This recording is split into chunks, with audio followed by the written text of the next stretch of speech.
Sa araw na to ay iikot tayo sa Maynila para sa isang full day of eating, Manila Street Food. Mula sa dalawang klase ng ulo para sa almusal, Uy, kayo mapapaisip akong ulo. Ready, tingnan mo na laang yan. Ay, mas mas nagpipilasan. isang legendary street food sa tanghalian, Noong November 5, 1995, nag-helper ako doon sa kapatid ko sa Mantrade sa Makati. merienda na pwede ring panghapunan, Pag karniga naman ng menu, hindi mo orderin lahat. at syempre abangan nyo ang late dinner natin na halos midnight snack na para sa isang napakalutong na crispy pata. Sarap! At yan ay may sulit na promo pa. Sa halagang 300 po, 2 rice, only soup. Oh, Yan at iba pang street food ang pagsasaluhan natin ngayon, kaya samahan ninyo ako mula simula hanggang dulo. sisimulan natin ang food crawl natin din sa kainan nila Kai. Bakit din simulan natin? Breakfast to. Ngayon ay 7:30 a.m. Pumunta tayo din, ay Paco Park daw, Dini tayo ay kakain ng ulo. Actually, nakainan ko na tong kainan nila Kai. Matagal na. Pero ito yung bago nilang pwesto. Ako'y napaibig humigop ng nilagang ulo ng baboy, yung may mata. Actually, marami naman siyang mga tinda din. Meron siyang lechong kawali. Merong adobo na talagang nagsisigawan ng taba at nagmamantika. Yun, beef and mushroom sa isang karinderya. At may chinachap din Para saan kaya At laing bagong luto. At bukod sa ulo, meron pa din ulo din, pero hindi ulo ng baboy. Order din tayo niyan. Abangan niyo mamaya kung ano yan. Yan, ulo ng isda. Anong isda ho, Maya-maya. Maya-maya. Wow. Magkano isa na 150. Sige, order rin ako na At na ang mga ulo. Paano ko nasabing ulo? Di kaya, hindi nyo nakikita yung matang yan. Nakatingin sa atin lahat. Yun, siyempre sasabawaan pa. At mukhang malambot Pilasang-pilasan yan mamaya. Yun, binuhusan na ng sabaw. Umamoy naman bigla ang sabaw. Yan. Yung may mata Magkano isang ganyan? 250. Asbukan. Yun. Ang laki Tapos sasabawan na yan. Hindi ko nasubukan dati. Naubusan sila nun sinigang na ulo. Yan, ganda ng kulay Yan. Yun, solid yan. 150 yan. Kakahigop ng sabaw at hindi lang nilaga. Pati sabaw ng sinigang. Siyempre, hindi ka magkakanin dyan. Matik yan. San ka nakatala? Almusal mo, ulo, nilagang ulo ng baboy na may mata. Tapos sasamahan mo pa ng sinigang na ulo ng isda. Di nila yan sa kainan nila Kai. Sisimulan natin ang ating Manila Street Food Crawl sa ulo. Yan. Sabi ko kaya kailangan kong hawakan ng dalawang kamay kasi yun. Look at that! Look at how clean that is. Talagang pumilas Tapos, yan. Dudukitin na natin aring matang at sadya. Yun. Uy, kayo mapapaisip akong ulo. Di tingnan mo na laang yan. Na ang ating first bite. Siyempre tayo magkakanin. Sasabawan natin iyan. Itabi muna natin aring ulo ng isda. Maya-maya yan. Huwag kang mag-alala. We'll get to you in a bit. Yan. Ay hindi ka napapaibig dyan. First bite. Thank you, Lord.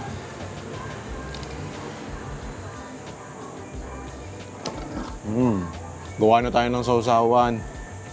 Grabe yun. Halos matunaw na yung mata sa bibig. Grabe namang lambot nun. Yan, na magiging sausawan natin sa sinigang, saka sa nilaga, maanghang na patis mansi. Tapos, confirm natin kung malambot ang laman. Tingnan natin, pero yun. Walang kaduda-duda. Yung walang kaduda-duda. Walang kaduda-dudang malambot. Yan, are, lalagyan na natin ng ano. Lagyan pa rin natin ng sapaw. Tapos, yung ating ginawang sausawan. Yan. Yan ang magpapasarap dyan lalo. Kung mapapaisip ko nga naman, pag mapapanood ng mga banyaga, ulo, kinakain ng breakfast. Kaya nga sa kanila, exotic na yung ulo, di ba? Eh di ni ginagawa po nating almusal. At gini, kailangan mo talagang agahan. Dahil syempre limited lang yung naan niya. Pero marami siyang natitinda nito, pero limited lang. Kaya kailangan mo agahan para kayo hindi maubusan. Speaking of maubusan, bago natin yun ubusin, ay ari muna. Yan. At ang laki din ng ulo. Yun, no? Ay, mas ano, ari. Mas nagpipilasan. Hindi tayo yun. May hagip na kaunting tiyan. Tapos, lagyan natin ng kaunting gulay.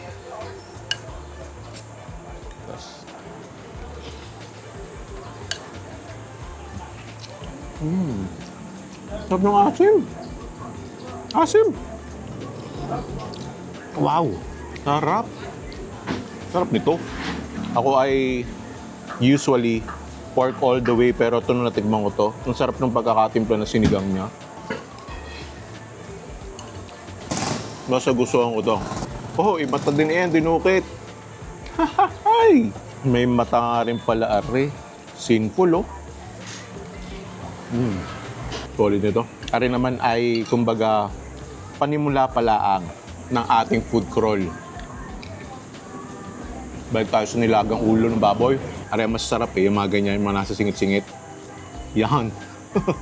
This sets the tone for the food crawl ahead. Kailangan ng mga mapuntahan natin ay makasulido rin. Dahil ang ating simula ay napakasulido. Kaya isa lang ang masasabi ko, samahan ninyo ako hanggang dulo. Dahil may nabalitaan tayo, crispy pata. 300 laang, may dalawa ng kanin na kasama. Pero bago yan, may mga dadaanan pa rin tayo. Kaya kita-kita tayo doon. Grabe, miss na miss ko na ang Pares. At sabi ko, sa aking pagkamis sa Pares, kailangan ng pupuntahan ko na Parisan ay yung gustong-gusto ko talaga. At dini tayo sa OG, the legendary Dennis Kabayan Pares. Yan, ari ang menu nila. Siyempre, na tayo sa, sa Pares Overload na tayo. At ari, parang 3 taon yata mula nung ako'y last na nakakain din eh. Yun nga ang bagya ko hindi natuto nung last kong punta din na pagdating oras, yung mga special na laman ay ubos na. So ang meron na lang daw, pata, lamang loob, saka yung Pares mismo. Yung overload, tatlong special yun eh. No kaya, natin. Pero pwede naman dang i-overload yung pata, lamang loob, saka yung Pares lamang talaga. Kaya hinahanap ko may pata pa. Mayroon pa. Meron pa. Ng pata. Yan, gugupit-gupitin yung patang yan.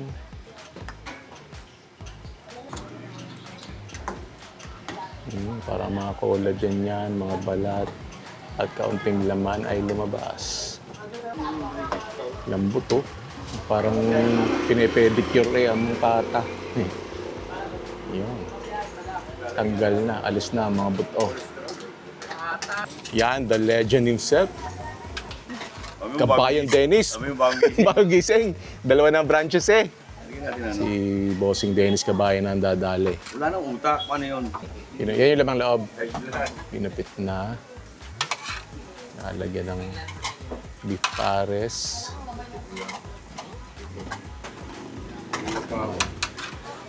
Dami. Yan ang overload. Yan, arena. Oh, overload nga naman. Sayang lang, wala na ibang special naman yun. Binulat-lat na yung special, aray naka-plastic kanina.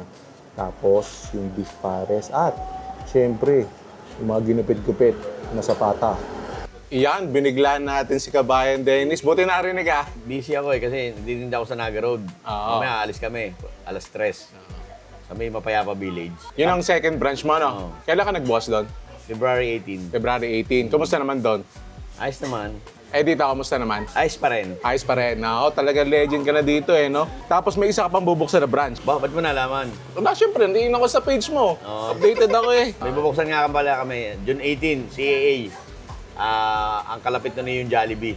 Kwentuhan mo nga muna uli kami nung ano, kung paano nagsimula ang Bayan Dennis pa. Nung November 5, 1995, nag-helper ako doon sa kapatid ko sa Mantrade sa Makati, sa Pasong Tamo.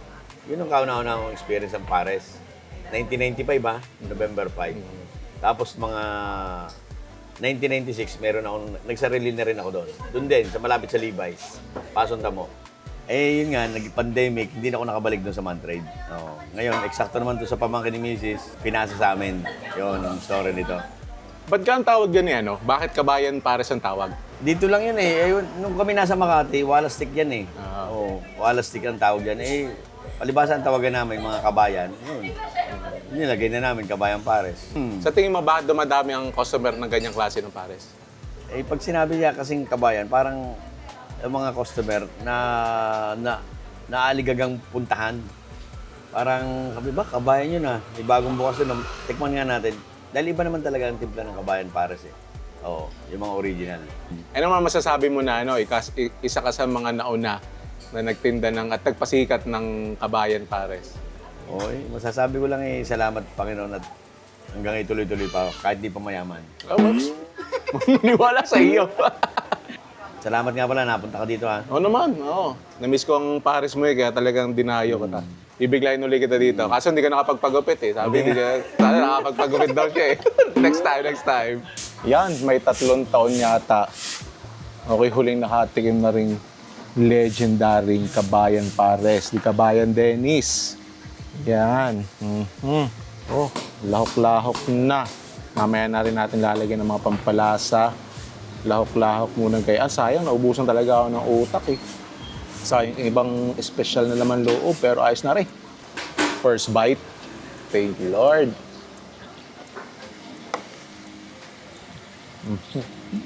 Namiss ko mag-Pares, grabe. Ba't nga ang tagal ko nang hindi nagpa-Pares? Yung Pares sa ganito yung street Pares, parang mahigit 1 taon na rin. Yung huli kong karne, talagang comfort food. Napakasulit. Yan. At kayo maganda dumayo din kay Kabayan kasi wala ka masyadong kaagaw. Bakasyon pa lang ngayon. Kaya mga taga-PMMS, yun ang mga suki niya din eh. Wala ngayon. Yan. Kumano na yung yung sapata. Sumama na. At buti nandini ang Kabayan Dennis, kakagising lang daw. Dahil nga siya may isa ng branch. Nagbibisi na, napupuyat na. Since 1995, kumbaga, kung mahilig ka sa Kabayan style na Pares, isa si Kabayan Dennis sa dapat mong pasalamatan. A true legend. At yan, may mga lamang kakaiba. Pata, bihira yun sa mga magpapares. And speaking of pata, abangan nyo hanggang mamaya. Crispy pata naman yun na napakasulit na combo. Pero may pupuntahan pa tayo pagkatapos na rin. Pero, Kabayan Dennis Pares and Pares in general, na-miss kita. At ang tuwa ko naman na Kabayan Dennis Pares ang aking pinuntahan para masatisfy ang aking craving, ang aking longing for Kabayan style Pares. Yeah, enjoy ko na to. Kita-kita tayo sa sunod na food trip. Solid ang ating almusal, solid ang ating tanghalian. Siyempre, ang merienda natin bago ang ating hapunan mamaya dapat solid din. At narin na tayo sa Mang Raul's Barbecue House. Yan, pag taga-South ka, alam na alam mo, ready ka, nagba-barbecue. Piho yun. At arisadya, ang tanda ko sa Mang Raul's, yung galit na apoy nila, yung galit na baga, na talagang ang pagsainit. Tapos yan, yung kanila, din nila isinasawsaw yan. Ari ang ipinapahid nila sa kanilang barbecue. Sasawsaw nila yan dyan. Tapos yan, ari ang menu nila. O-orderin natin lahat yan. At makikita nyo, affordable, oh. Isaw manok, 15. Pinakamahal na yung chicken barbecue na hita, 120. Pero mura pa rin. At meron silang kainan doon sa likod, yung The Happy Place ang tawag. Pero pag garni naman na maaga pa, na wala pa masyadong mangangain, pwede din eh. May pwesto rin din eh. Yan, magandang sistema nila din eh. Meron silang order slip. O-orderin natin lahat. Pagka-order mo doon sa loob, pagkabigay mo ng order slip yan, ipe-prepare na nila yung hilaw, ipapasa din sa kanilang master griller. Nililinis yung grill. Tapos yan, yun ang sinasabi ko sa inyo na isasawsaw. Yun no. Sinawsaw na, tapos sasala. Yun. Kita nyo naman yung kulay nung basting sauce na iyan. Sasala. Mabilis lang ang pagluluto nila dito. Saglit na saglit lang yan. Yan. Yung chicken barbecue. Malaking chicken barbecue. Oh. Yun. Pinipilot-pilot na. Nagkakakulay na. Pag gayang naman ang baga mo, ay mabilis lang sa jaya. Hindi pala, hindi na binibaste. Sinasawsaw na lang doon. Kaysa nga naman pahid ka ng pahid, gawin mo na lang. Sawsaw na lang ng sawsaw. Yan, may nag-bulk order. 30 pieces na pork barbecue. Yan na rin ang ating merienda. Bakit may kanin? Lahat ng nasa menu ng Mang Raul's. Tapos yung sawsawan niya, di sikat yan eh. Yung dalawang sawsawan na ibibigay. Siyempre yung suka-based at yung kanilang red sauce na ketchup-based. Yan ang mga merienda. Yan. Pag karniga naman ng menu, eh hindi mo orderin lahat. Meron tayong chicken isaw. Yan. Dalawa yan. Tig-isa kami ni Aisha. Merong balat. Merong hotdog. Merong paa. Merong tenga. Merong isaw baboy. Merong pork barbecue na talagang ang mga taga din eh, kagaganda ng sasakyan eh, alam mo may mga pera, talagang pupunta din at nagbabulk order niyan. At yan, meron tayong chicken barbecue. Unahin na natin yung isaw. Yeah, wala mo ng sausawan. First bite. Thank you, Lord.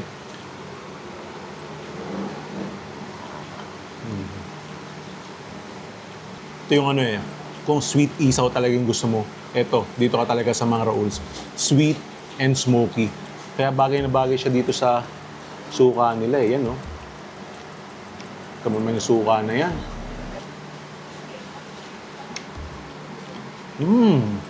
Yung asim saka yung ano, yung anghang, sarap. Pero kung gusto mo naman yung matamis nila na sauce, eh, di nila sa red sauce. Kumbaga, ilabas mo na talaga, ang sarap niyan. Isaw-saw mo dyan. Yeah. Ito talaga, ketchup yung malalasahan mo dito.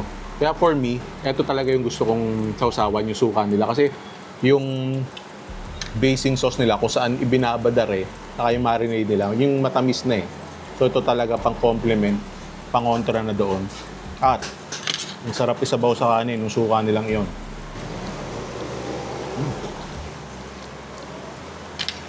Tikman nga natin na yung chicken barbecue. So ito, parang half-cook na pag isinalang. Ito yung tingin kong ano, magbe-benefit pag sinawsaw mo din sa ketchup.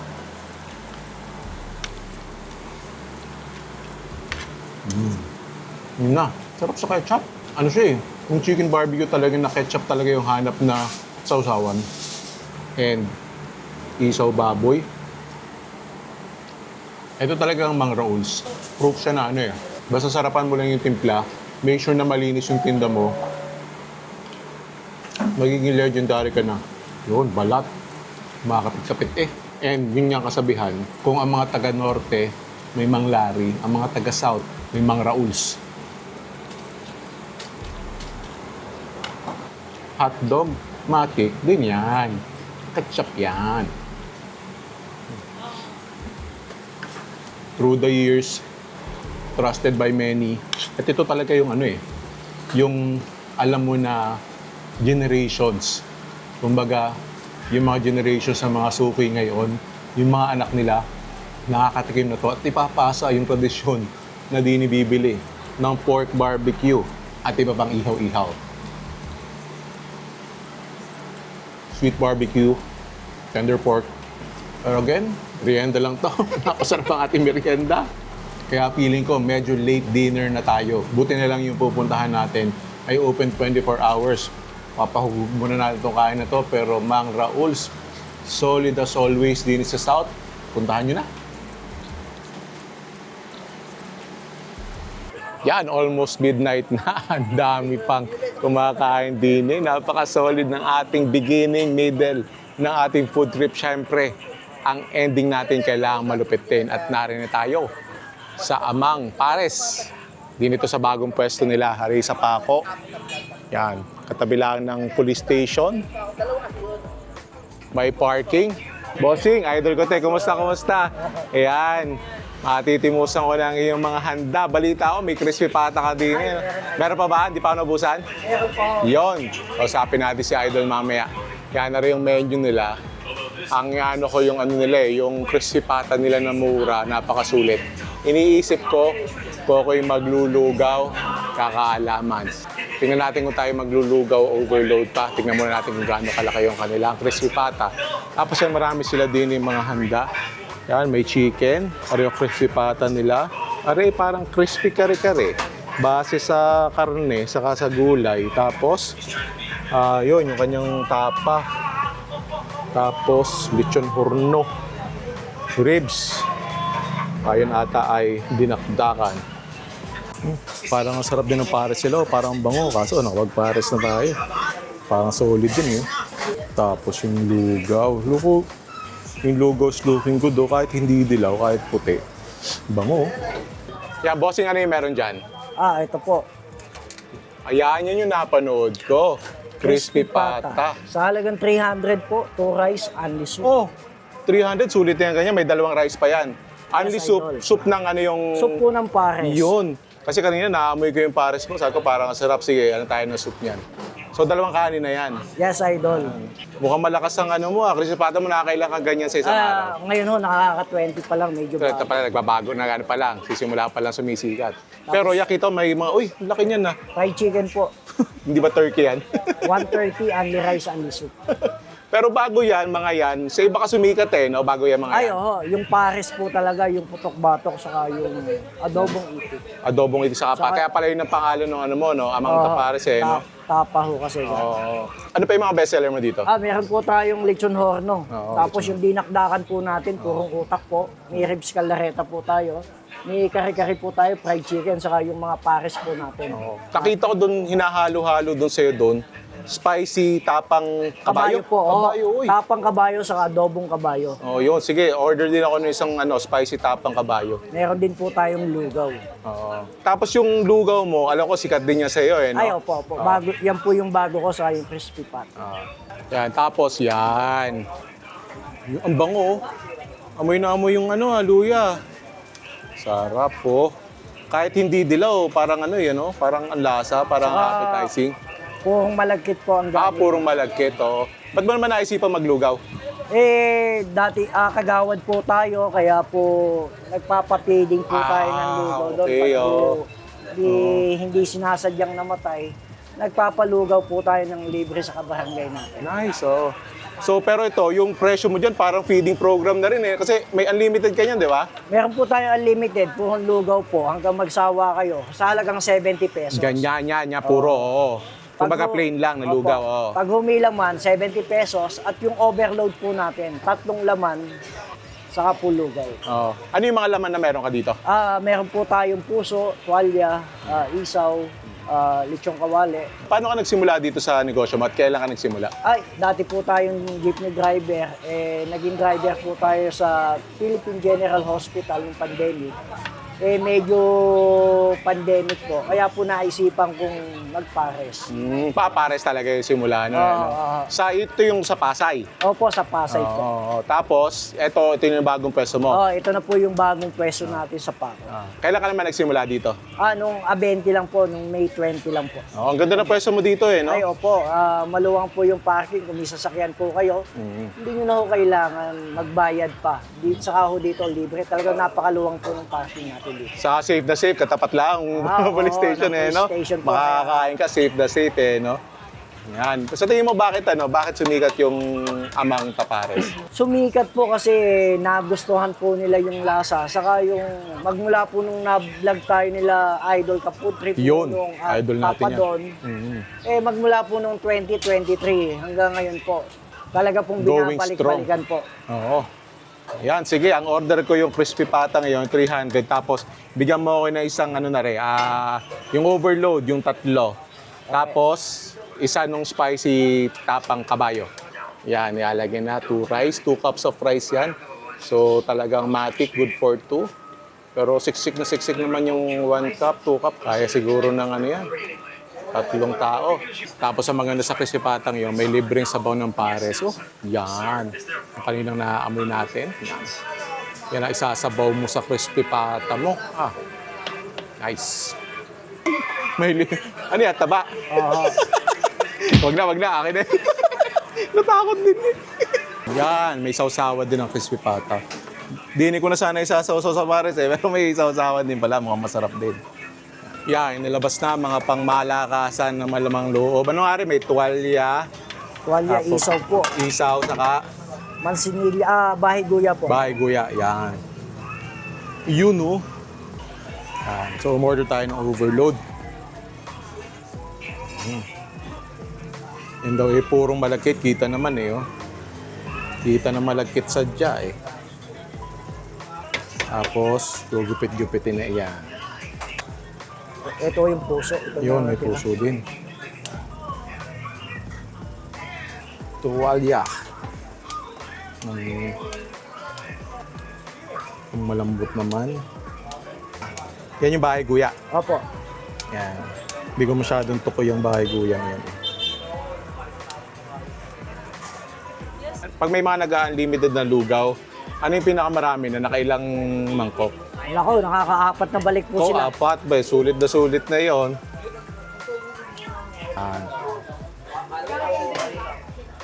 Budol din si Bossing eh. Kung gusto ko tayo try yung kanyang ribs caldereta, ay nakita ko rin namang hinahalo-halo dun sa loob. Yan. Magkano yung gayaan? 135, 135. May rice yan? Wala pa? 1 rice. 1 rice, oh. Yan. Yun. May nakita tayong mga vlogger din eh. Hindi na nagpangipangita. Sa laki ng Maynila, hindi pa tayo nagpangipangita. Yan ang power ni Idol Amang. Talagang ay, so good so good. Yan, sabi naman sa inyo, pangako ko sa inyo na solid ang ating food crawl from start to finish at di natin tatapusin sa Amang Tapas. Kita nyo naman, yan ang mga ending. Ang plano ko lang dapat, arilaang yung crispy pata. Tapos nung binuksan, napaibig din eh. Nung nakita ko rin hinahalo, napaibig na rin dyan. Nung nakita ko rin na niluluto, napaibig na rin. Kung hindi ako lumayo sa eskaparate, yan. Duruin mo ito, yan 300 pesos lang. So to sa presyo ng 300 sa crispy pata, ayos na yan eh. May 2 pang kaning, may libre pang sabaw ng pares. Yan. Hindi na natin uunahin. Kaya yan, hindi na tayo kakagat. First bite. Thank you, Lord.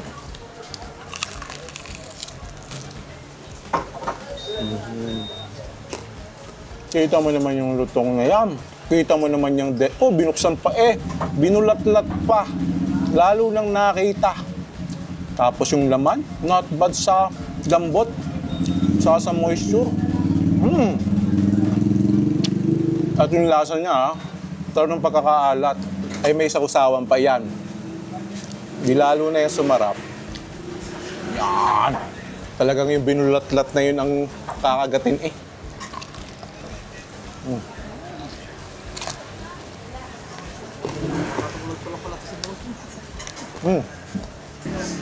May libreng sabaw pa yun ng pares. Sabi yung pares nila, yung street pares na medyo manamis-tumis. Kasari yung ito, kita nyo naman yan. Ganda para siyang almost like parang jerky, pero moist pa rin.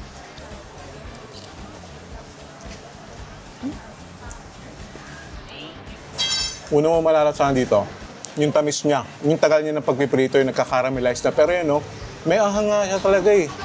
May anghang talaga, kumakapit talaga. Siguro bago kumalo ang anghang, mga 3 seconds. Kaya naman pala rin only rice. Ay, sarap nga sa kanin, sulit na sulit niya. Speaking of sulit, ay sa dami ng toppings lumumog ng iba. Yan.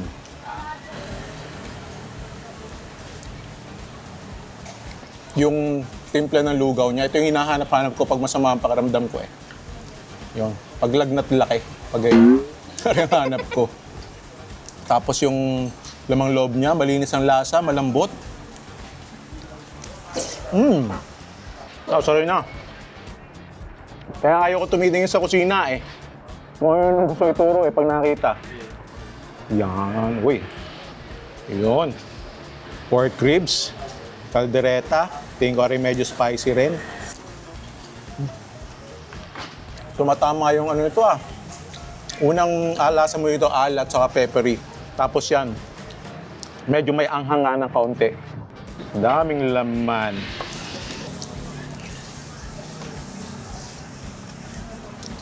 Bawal din pag naka-low carb. Dahil sigurado kayo mapapakanin din eh.